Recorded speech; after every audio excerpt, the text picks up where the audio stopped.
Ito Hi, sir. naman po si Butch Bartolome. Butch Bartolome, my sensei, my business mentor.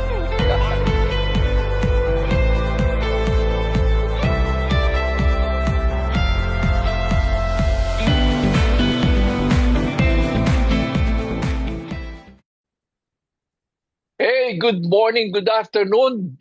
As they say, today is Sunday, February 22, Kong Hipa Choy. Yan. Ito Hi, sir. naman po si Butch Bartolome.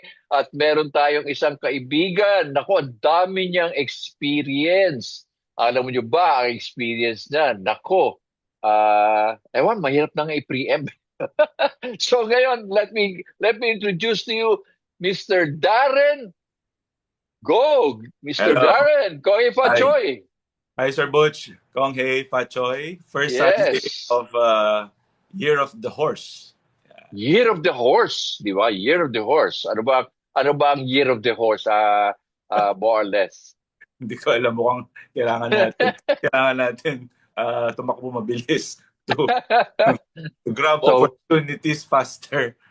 yeah, you have to run opportunities. But Darren, introduce yourself to our Manila Times viewers. Who is Darren? Okay. So, my name is Darren Go and I'm a graduate of psychology in De La Salle University. Ano na po ako? ID 94. Tito na po ako, tito. And I'm a business owner. I started my career. Unang naging business ko officially was a water station. That was 1998 after graduation. But prior to graduation, Sir Butch, ito baka magulat ka at malaglag ka sa silya mo. Because during my college years, dahil nga medyo hirap yung business ng parents ko, then I had to earn my allowance. So I had to be a reliever sa isang gym dito sa may Philippine Women's University. That's where I go kasi to exercise. Nawala yung aerobics instructor, Sir Butch. Imagine mo na ano nangyari. Ano nangyari?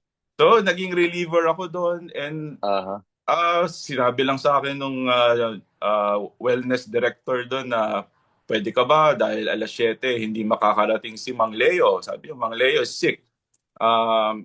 Pwede ka bang maging reliever? Ikaw magturo. During that time, Taibo. Alam mo yung Taibo dati. Wala pang Zumba nun eh. So I had to take sige, umuo ko. Ang bayad, 800 per class. Oh, okay. So pwede na yon. During that time, 1996, 800, okay na yan for an allowance. Tapos, kala ko isang beses lang. Hindi pa gumaling si Mang Leo at everyday na ako nagtuturo. Twice. Hapon meron pa akong class. So that was 1,600. Pero nilunok ko na lahat ng kahihiyan. Siyempre, di ba? Pero kailangan ko, I had to survive. I had to finish my college. I had to buy books. Dati, libro pa. Sir Butch, wala na tayong internet. Oo. Yeah. Meron nun. Pero I mean, you have to buy books. You have to go to the library. Kailangan ko mag-survive. Pangkain. Mahal ng pagkain sa school. And siyempre, kailangan tumulong sa bahay. So yun, kaya sa tingin ko doon na nag-umpisa yung entrepreneurial kumbaga kahit na medyo nakakahiya, 'di ba? So tinanggap natin because our focus was to survive and there were a lot of lessons na tinuro sa akin ng mga pagkakataon na yan. Kung where I am now, Sir Butch. So you establish your foundation, no? Without knowing it and being humble at that. Kinagat mo kasi survival, di ba? Survival talaga. Survival talaga, Sir Butch. And siguro, imbis na ikukwento ko muna yung after college. Before college, meron pa akong experience doon na I think nag-mold din sa akin. We used to have a lumber sa may JP Rizal, Makati. Ang nasa likod was San Miguel Village and Bel Air. So, okay, I'm very familiar with that. Yeah, Okay, malapit sa munisipyo ng Makati. And during yeah. that time, as a Chinese, only child, every Saturday, summer, wala akong pwedeng ibang puntahan kundi magbantay ng tindahan. Typical Chinese, bawal maglaro, bawal pumunta sa barkada, magbantay ka ng tindahan. Matuto ka, siyempre lumber yon, walang aircon, mainit, madumi. Pero Yeah, I have yeah, to yeah. follow my parents. I have to, alam na natin, hindi tayo pwedeng sumuway sa magulang natin. Yeah, values yan And eh. Oh, yeah. yes, so during that time, sabi ko, wala naman ako sweldo dito. Wala ako sweldo. Pero gusto ko kumita. Hindi mo ako pwede mangupit. In other words, kukumpita mo yung family business mo. Naku eh, that's Hindi, ako medyo... nagsusukli ng pera, Sir Butch. Ako Ah, nagsusukli ng pera, pwede ako mangupit eh. yeah, but Pero syempre, hindi ko siya ginawa. And then I had one cousin cousin ko, second cousin ko, who is into the computer business. Yung nag-assemble siya ng mga computers as a yung mga desktop pa yon, di ba? Yung desktop mga, pa noon, oo, yes. oo. PC. Binebenta yan sa mga offices, sa mga bahay, sa ganyan. So during that time, sabi ko, ano kaya? Umorder ako sa kanya at ibenta ko sa mga kakilala ko. So gumawa ako nag-layout lang ako ng isang brochure. Naalala ko pa, kulay dilaw yung brochure ko. Parang nagpa-risograph ako. And then, one afternoon, nagpasama ako dun sa um, uh, isang helper namin. Sabi ko, sama mo ako, punta tayo sa San Miguel Village. Tapos, dinala ko yung flyers. Nag-door to door na ako para mag-offer ng computers. And may mga nabenta ako dun, Sir Butch. And ang ganda ng income ko no. Nabebenta ko yung isang set, naalala ko pa, 78,888. Ang puhunan ko lang doon, nasa mga 30,000. Sir Butch, Aha. during that time, high school, early high school, kumikita ka ng ganyan, sobrang happy, sobrang happy na. So, Ay, ano nangyari sa hardware? Nagkalit ang tatay mo dahil nawala ka na. no, no, no, no. 1996, Sir Bush, naalala mo, Asian Financial Crisis. Yes, yes, oo. Doon kami nadali. So nagkaroon kami ng financial difficulties during that time, and my dad had to close the business nung mga year 2000. Medyo na-drag pa eh. And then that's why 1998, hindi na ako tumulong sa business kasi sabi ng mom ko, out ka na, hanap ka na ng ibang gagawin because medyo hirap tayo sa finances. So we opened the water station with a church friend. Siya yung nag-mentor sa akin. Small share lang ako, Sir Butch, pero ako yung industrial partner.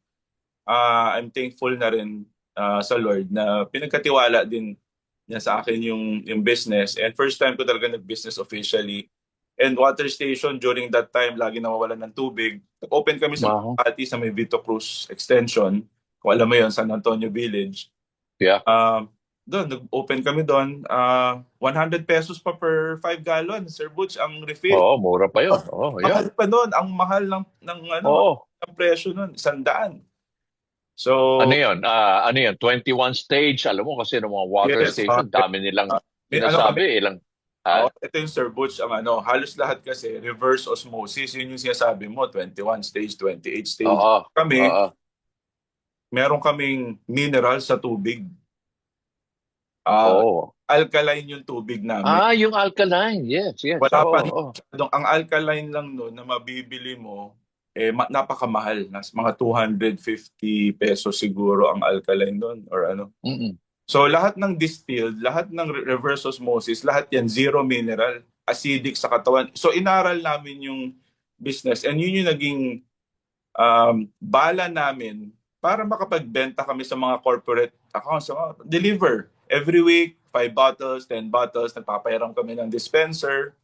Yun ang ginagawa namin. And talagang kahit mas mahal, hindi price war yung value ang binebenta namin. So, pero nagkaroon ka ng unique selling proposition. Yes. Diba? I mean, in other words, you set yourself apart from all the rest, right? Exactly. Yun talaga, unique selling proposition. Tapos, isa pang tinuro ng partner ko sa akin, every afternoon, kasi nag-work siya sa isang real estate company, So, nagbebenta sila ng condominium. Bago siya umuwi, dumaan siya sa store. Meron siyang dalang yellow pages. Commercial and Teka, Yellow industrial. Pages, baka hindi na makarelate yung ating viewers, ha? I mean, Pero yun, dinala niya, yun ba yung telephone directory? telephone Yan. directory. Oo, kasi mukhang antique na ata telephone directory Oo, ngayon, Darren, eh. yes. Okay. Nilapag Yeah. niya. Nilapag niya sa Ah, lamesa. Sabi ko, ano to? Anong gagawin natin dito? Sabi niya, tawagan mo every day from A to Z. Tawagan wow. mo, may fax machine pa nun. Send fax, proposal, Aha. and then client visit, ganyan. So, tinuturo niya sa akin yung natututunan niya siguro sa selling condominiums. Parang, Correct. Listing. so ako, syempre, first ko na business, wala akong ibang pwedeng gawin kundi makinig sa kanya. So, siya yung parang nag-mentor sa akin. So, nakinig lang ako. So, I think importante yun na you have to listen To listen. Yes. somebody. Kasi nga, mas senior siya sa akin eh. Mas marami siyang experience in terms of selling, in terms of business. So Mhm. nakinig lang ako. So yun lang, every day, make the calls, look for the purchaser, look for the restaurant owner, look for kung sino man yung decision maker, tinuturo niya yun. So tawag, send fax, Hanggang sa every day nagde-deliver na kami ng 200 to 250 bottles, Wow. establishments, bahay, businesses, and minsan walang driver. Ako nagda-drive. Why? Minsan wala nagbubuhat, ikaw rin nagbubuhat. Totoo. Di ba? Minsan talagang kailangan mo iakyat from ground floor to fourth floor. Dala mo yung Aha. dalawang pote, pawis na pawis ka, basang-basa ka. Minsan nalalaglag ko pa yung tubig, napapagalitan ka kasi nagbasa yung hallway nung apartment. Mapapagalitan ka ng guard, ng janitor. Pero ganun talaga eh. Pero siguro ang isang ano doon, bakit hindi ako nagdalawang isip gawin yun? Kasi pwede naman sabihin, ay hindi tayo magde-deliver, walang driver. Hintayin natin pumasok yung driver. Pero nakikita ko sa dad ko kasi yun eh. Pag walang driver, siya nagda-drive ng truck. Siya nagde-deliver. Mhm. It was very normal sa akin. Nakikita ko yung dad ko na walang arte-arte. Alam niyo naman, Sir Butch, yung truck dati, power steering. Okay? Ay, oo, yung malaki. Oo, yeah. Walang aircon, six-wheeler, yung mga elf. Oo. Walang aircon, power steering.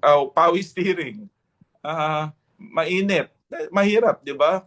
Tapos Mm. magbuhat din siya ng kahoy. Minsan nagtitistis siya ng kahoy, nagtataba siya ng kahoy. Wala akong naririnig na complain. But basically, Darren, ang nakikita mo yun, because of your exposure from your parents, like your dad, doon nagtanim ng root, no, ng values sa iyo. Kasi kung hindi ka naka-expose sa ganon, or probably the wrong environment, Darren, na wala tayong driver, so close the store. Siguro ganon din ang magiging pananaw mo, right? So tingin ko, Sir Butch, ganun nga mangyayari.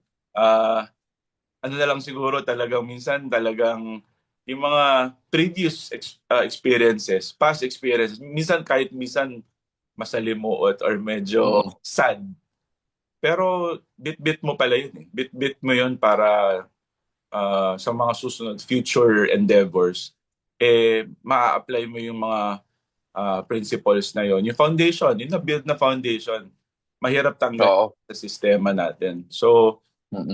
I guess that's one thing na important talaga na na kailangan din natin maituro sa next generation, even to my kids. No, kinukwento ko talaga yan at sinasabi ko talaga sa kanila yung yung mga pinagdadaanan, yung mga